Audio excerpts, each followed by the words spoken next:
What is going on, everyone? Welcome to the Major Fitness Coaching Series. My name is Chase Wofford. I'm a professional bodybuilding coach and the owner of Team Reform Coaching. We are going to kick these series off by diving into something pretty cool today. And that's how to maximize the potential to build muscle using the B52 Pro.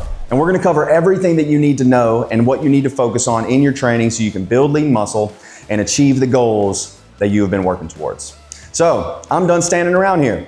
Let's get to it. Now, the great thing about the B52 Pro is that it's engineered to target literally every muscle group. It has adjustable resistance, movement patterns that'll fit any body type, and it's got a ton of attachments that's gonna help you adapt to your fitness levels and your goals that you're working towards. But the main reason that you're here is to learn how to build more muscle. And what that really comes down to is muscle hypertrophy, which is really just a fancy way of saying whenever you work out, your muscles undergo stress, which creates a demand on your body. And if you're consistent with your training and you apply that demand repeatedly on your muscles, they're going to adapt and they're gonna get bigger, and they're gonna get stronger in the process.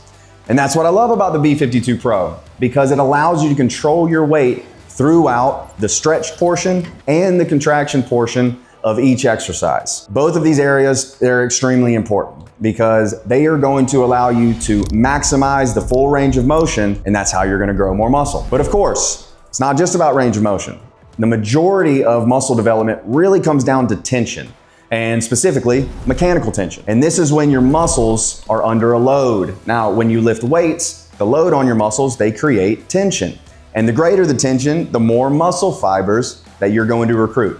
And you really want to feel the muscle working. And if you do this correctly, you're going to create a mind-muscle connection. And the reason why this is so important is because you want to move the weight from point A to B, but the goal is to move the weight from point A to B with intention. So what I like to teach people is to start with a weight that you can control and dial in your tempo and your mind-muscle connection. I recommend around a 2 to 3 second eccentric phase or lowering of the weight, and then leading into a big stretch of the muscle, and then generating a ton of force through the contraction, and then with a big squeeze on the muscle. And then rinse and repeat. And this can literally be applied to every single lift that you do in the gym. And you have to remember, if it doesn't challenge you, it doesn't change you. So always try to train close proximity to failure. And so we can tie all of this together, and you should be focusing on mechanical tension and fiber recruitment.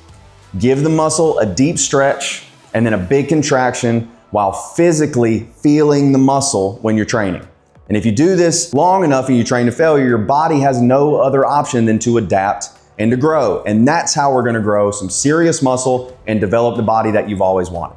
And I appreciate you watching, and I hope that you got some good information out of this. So be sure to follow along with the Major Fitness Coaching Series for more tips and tricks, so you're gonna be able to maximize the gains and get closer to reaching your goals.